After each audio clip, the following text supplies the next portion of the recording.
BNP একটা বিশাল রাজনৈতিক দল। বাংলাদেশ জাতীয়তাবাদী দল বিএনপির মহাসচিব মির্জা ফখরুল ইসলাম আলমগীর মন্তব্য করেছেন যে বাংলাদেশ গণতন্ত্র উত্তরণের পথে রয়েছে এবং দেশে একটি সুষ্ঠু পরিবেশ তৈরি হয়ে গেছে। তার আশা কোনো রকম ঝামেলা ছাড়াই 2026 সালে জাতীয় নির্বাচন অনুষ্ঠিত হবে। মঙ্গলবার বিকেলে ঠাকুরগাঁও জেলা আইনজীবী সমিতি আয়োজিত এক মতবিনিময় সভায় সাংবাদিকদের প্রশ্নের জবাবে তিনি এই মন্তব্য করেন। বাংলাদেশ এখন একটা গণতন্ত্রের উত্তরণের পথে যাচ্ছে।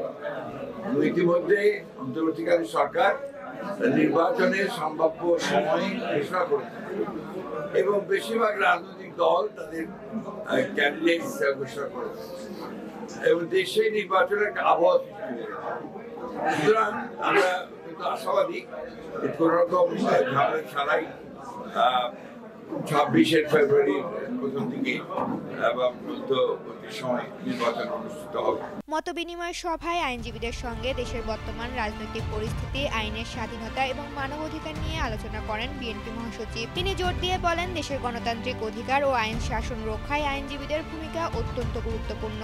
বিভিন্ন আসনে বিএনপি মনোনীত সদস্যদের মনোনয়ন প্রত্যাহারের ঘটনা প্রসঙ্গে মির্জা ফখরুল বলেন, বিএনপি স্রোতস্বিনী নদীর মতো। তিনি দাবি করেন, প্রতিটি আসনে একাধিক প্রার্থী মনোনয়ন প্রত্যাশা করেন, যা স্বাভাবিক এবং এটাই প্রমাণ করে বিএনপি একটি বড় দল। তার মতে বিএনপি নির্বাচনে এগিয়ে আছে এবং অনেক এগিয়ে থাকবে।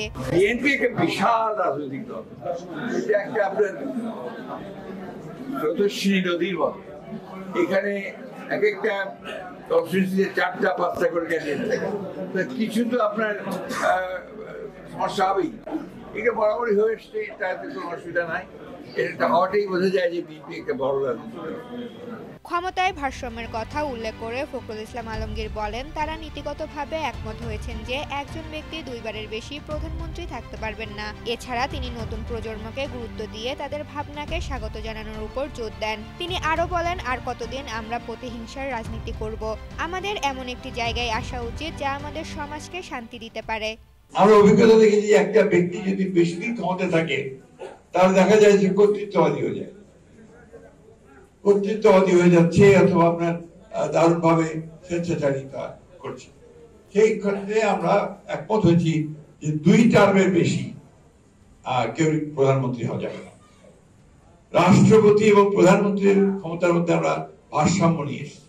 এই পরিবর্তনের মধ্যে আজকে আমাদের নতুন প্রজন্মকে স্বীকার করতে হবে, নতুন ধারণাকে তৈরি স্বীকার করতে হবে, নতুন চিন্তাগুলোকে কাছে নিতে হবে।